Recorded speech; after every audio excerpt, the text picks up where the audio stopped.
নমস্কার বন্ধুরা, ফেমাস দোলনস কিচেনে আপনাদের সবাইকে স্বাগত জানাই। তৈরি করে দেখাবো আজকে আমি আপনাদেরকে ভরোয়া ভিন্ডির রেসিপি। খুব সহজেই বাড়িতে তাড়াতাড়ি আপনারা তৈরি করে নিতে পারবেন এবং রাত্রে ডিনারের জন্য হোক অথবা ভাতের সাথেও আপনারা সার্ভ করতে পারবেন। ভালো লাগলে চ্যানেলটা সাবস্ক্রাইব করে নেবেন। আর এখানে দেখুন আমি কিছু ভেন্ডি বা ঢেঁড়স খুব ভালো করে ধুয়ে মুছে পরিষ্কার করে রেডি করে নিয়েছি। এখন এগুলো আমি একটা একটা করে কেটে নেব। প্রথমে মুখের দিকটা কেটে নিয়ে তারপর মাঝখান থেকে চিড়ে দিচ্ছি। এবার ভালো করে দেখে নিচ্ছি ভেতরে কোনো পোকামাকড় আছে কিনা। আর এর ভেতরেই কিন্তু পুরটা আমি ভরবো, তাই এইভাবে সব কটা ভেন্ডি বা ঢেঁড়স আমি কিন্তু কেটে নিচ্ছি।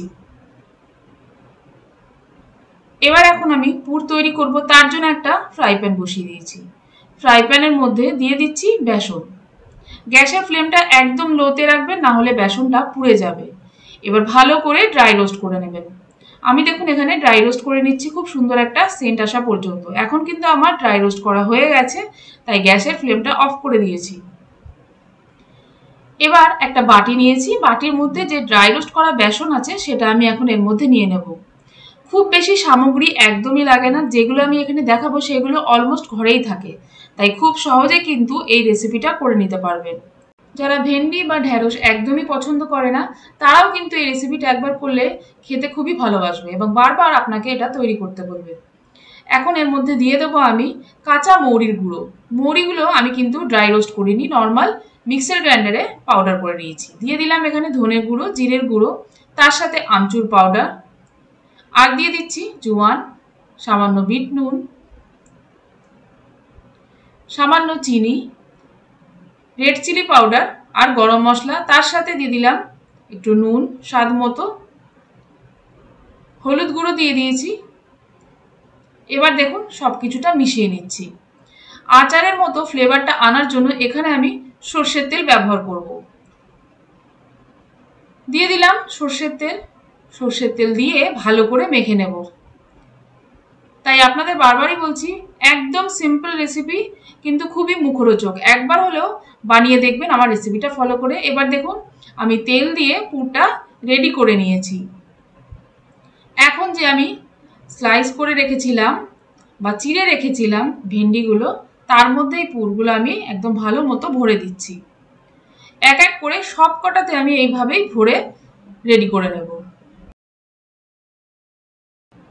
আমার চ্যানেলে কিন্তু আরও অনেক রকমের রেসিপি দেওয়া আছে, আপনারা চাইলে কিন্তু দেখে নিতে পারেন। আমি ডিসক্রিপশন বক্সে সেই লিঙ্কগুলো দিয়ে দেবো।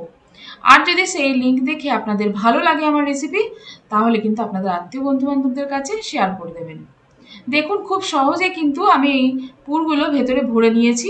এখন সব কটাই ভরা হয়ে গেছে।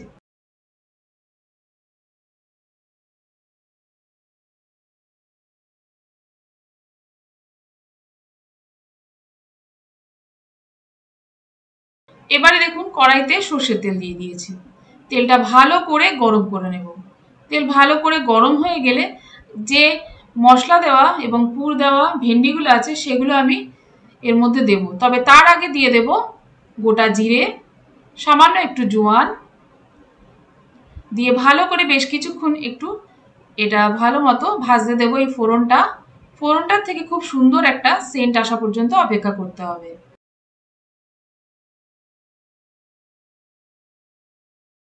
এবার কিন্তু দিয়ে দিলাম হিং।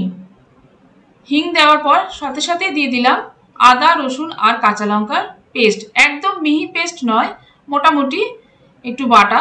সেটা দিয়ে ভালো করে কিছুক্ষণ নেড়ে চেড়ে নিলাম। সেন্টটা খুব সুন্দর মতো আসছে। এই সময় কিন্তু আমি পুর ভরে রাখা ভেন্ডিগুলো এর মধ্যে দিয়ে দিচ্ছি। পুর ভরে রাখা ভেন্ডিগুলো দিয়ে একদম মিডিয়াম ফ্লেমে এপিট ওপিট করে একটু ঢাকা দিয়ে দিয়ে ভেজে নিতে হবে। যখন দেখবেন ভেন্ডিটা একটু হালকা স্লাইড বেশ নরম হয়ে এসছে, একটু হালকা কালার এসছে, তখন বুঝবেন আপনার এই ভরবা ভেন্ডি একদম রেডি। খুব বেশিক্ষণ কিন্তু ভাজবেন না, যদি মশলা পুড়ে যায় তাহলে কিন্তু তেতো হয়ে যাবে। তাই আবারও বলছি, খুব সাবধানে এই রেসিপিটা করবেন এবং খেতে কিন্তু দুর্দান্ত লাগে। এবার দেখুন আমি ঢাকা দিয়ে দিলাম নেড়ে চেড়ে নিয়ে। আবার ঢাকা তুলে নিয়ে এখন কিন্তু আবারও আমি নেড়ে চেড়ে নেব। এখানে আর জলের কোনো প্রয়োজন নেই। এই ঢাকা দিয়ে দিয়ে এই যে ভেন্ডির থেকে যে একটা ময়েশ্চার আছে সেটা বেরোবে আর জল বেরোবে, তাতেই কিন্তু খুব সুন্দরভাবে ভেন্ডিটা ভাজা হয়ে যাবে এবং নরম হয়ে যাবে। এবার কিন্তু আমার ভেন্ডিতে বেশ সুন্দর কালার চলে এসছে, দেখতে পাচ্ছেন। এখানে কিন্তু চাইলে আপনারা সামান্য ধনেপাতা কুচোনোও দিতে পারেন। আর আমার আজকের এই রেসিপিটা যদি আপনারা ফেসবুক পেজ থেকে দেখে থাকেন, তাহলে পেজটা ফলো করে নেওয়ার জন্য অনুরোধ করছি। আর পেজের লিংক আমি আমার ডেসক্রিপশন বক্সেও দিয়ে রাখি, চাইলে আপনারা কিন্তু সেখান থেকেও ভিজিট করতে পারেন। এখন কিন্তু মোটামুটি আমার এই রান্নাটা হয়ে গেছে, খুব সুন্দরভাবে কালারও চলে এসছে আর আমার ভেন্ডি কিন্তু একদম সফট হয়ে গেছে। তাই এইবার আমি নামিয়ে নেব।